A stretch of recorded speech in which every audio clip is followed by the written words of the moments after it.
Now for something different. Where in the world is Carmen Sandiego? A game from 1985. This is my review. It's one of those games that I played as a kid. This is a classic game that, in my opinion, still holds up.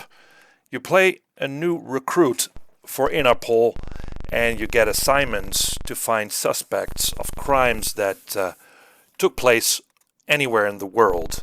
Usually it goes like this. There is something stolen in Ottawa, in Canada. So you start there and you get this little nice pixelated screen of that city, and you have the option to investigate. You investigate certain locations within the city.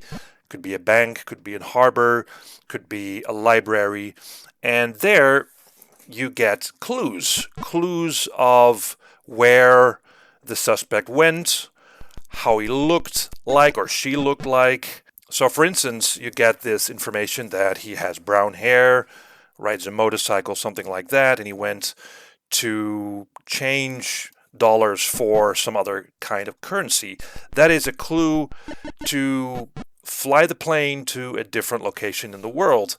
So you go there, but you have to do the investigation within a certain time limit. So you really have to make sure that you go to the right location in the world. So you go to this new location, get a new screen, and you do it all again. You investigate locations, go to the library, the docks, the whatever, hotel, airport, something like that, and get new clues of where the suspect is going, maybe some more clues on what he or she looks like, or special features like a tattoo or something. Once you have enough information about the suspect, you need to get a warrant. So you go to the Interpol section of the menu and you just fill in the form and you get a warrant. Again, there's a time limit to all of this. If you choose the wrong destination for your next trip, so to speak, then you're in trouble. Because depending on how long the trip takes, I mean, sometimes you need to fly all over the world. So that will take a lot of days or hours, and then you have to go back all the way. You can't just continue from the point where you left off. Basically, you got to go back to where the last information was and make a different choice. So you can run out of time here. And if you do, well, the suspect is gone.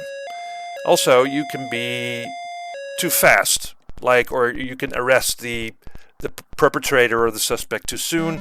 But if you don't have the warrant, if you don't have enough information about the suspect, then you lose also. So it's that game, and I love this game. I still do, and it still holds up because it's just a simple menu-driven game with simple pictures that, if you look at it with modern eyes, it's kind of look sort of retro style, but this is the original game from 1985. So I have a lot of fun with this, and I actually think this is quite the advanced game, actually, because behind the scenes things get randomized. It's just fun to outsmart the suspect, catch up with the suspect. So it's really a very interesting game. It is highly educational for kids, but also for adults. I mean, don't get me wrong. Sometimes clues are obvious. I mean, so you get a clue like, oh, you always wanted to see the Eiffel Tower. So you know your next destination is going to be Paris.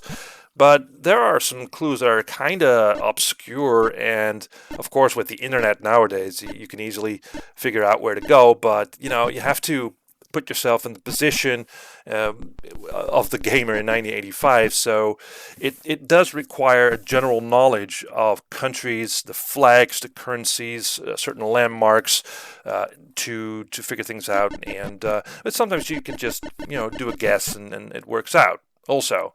So it's not an easy game all the time. I love this game. It's one of those games, again, I grew up on, and this video is basically a homage to that game.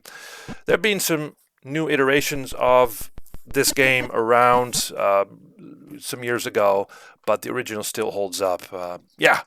That's what I think of Where in the World is Carmen Sandiego.